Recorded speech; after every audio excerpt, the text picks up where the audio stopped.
ऐसे हुई थी श्री कृष्ण की मृत्यु। महाभारत काल से जुड़े इस रहस्य को जान विश्वास नहीं करेंगे आप। भगवान विष्णु के 8वें अवतार श्री कृष्ण की लीला तो हम अक्सर बड़े बुजुर्गों द्वारा सुनते आए हैं, लेकिन भगवान श्री कृष्ण की मृत्यु कैसे हुई? मृत्यु का कारण क्या था? क्या श्री कृष्ण ने मृत्यु के बाद अपना शरीर त्याग दिया?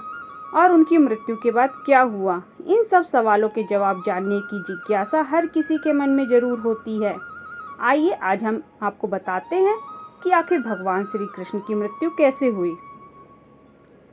भगवान श्री कृष्ण का जन्म 31/12 ईसा पूर्व में मथुरा में हुआ था।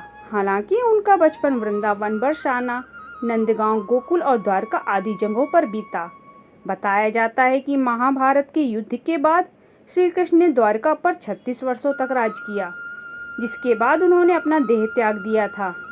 उस समय उनकी आयु 125 वर्ष थी। दरअसल उनकी मृत्यु के पीछे की वजह 2 श्राप हैं। आइए जानते हैं। बताया जाता है कि महाभारत के युद्ध के बाद जब दुर्योधन और उनके सभी भाइयों का अंत हो गया तो उनकी माता गांधारी को अत्यधिक क्रोध आया।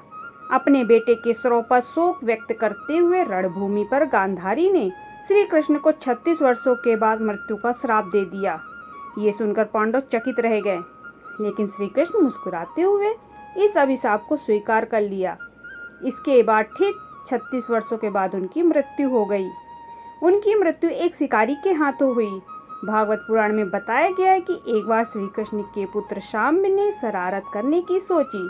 शाम अपने मित्रों के साथ एक स्त्री का वेश धारण कर ऋषि मुनियों से मिलने गए। स्त्री के वेश में शाम ने ऋषियों से कहा कि वह गर्भवती है। यदुवंश कुमारों की इस शरारत से ऋषियों ने क्रोधित आकर उन्हें श्राप दिया कि तुम एक ऐसे लोहे के तीर को जन्म दोगी जो तुम्हारे पूरे कुल का नाश कर देगी। इस श्राप को सुनकर सांप डर गए और उन्होंने तुरंत सारी घटना उग्रसेन को बताई। श्राप से छुटकारा पाने के लिए उग्रसेन ने सांप से कहा कि तीर का चूर्ण बनाकर प्रभास नदी में प्रवाहित कर दो।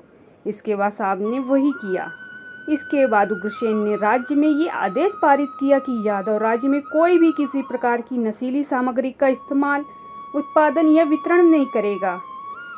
इस घटना के बाद द्वारका में कई अशुभ संकेत देखने को मिले, जिसमें सुदर्शन चक्र, बलराम के हल और श्री कृष्ण के शंख रथ का अदृश्य हो जाना शामिल था। धीरे धीरे यहाँ अपराधों और पापों में भी बढ़ोतरी होने लगी। एक दिन सभी नगरवासी मदिरा के नशे में चूर हो गए, आपस में लड़ने मरने लगे। इस तरह सभी आपस में लड़कर मर गए। भागवत पुराण में बताया गया है कि एक दिन श्री कृष्ण पीपल के पेड़ के नीचे विश्राम कर रहे थे। तब जरा नाम के एक बहेलिये ने भगवान श्री कृष्ण को हिरण समझकर उन पर तीर से प्रहार कर दिया, जिसके बाद श्री कृष्ण ने अपने देह त्याग दिया और उनकी मृत्यु हो गई। दरअसल इस तीर में उसी लोहे के तीर का अंश था जिसे शाम ने उग्रसेन के कहने पर चूर्ण बनाकर नदी में प्रवाहित कर दिया था।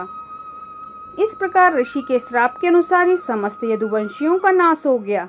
गांधारी के श्राप के अनुसार श्री कृष्ण की मृत्यु हुई। दोस्तों, पोस्ट पसंद आया तो लाइक शेयर जरूर करें। धन्यवाद।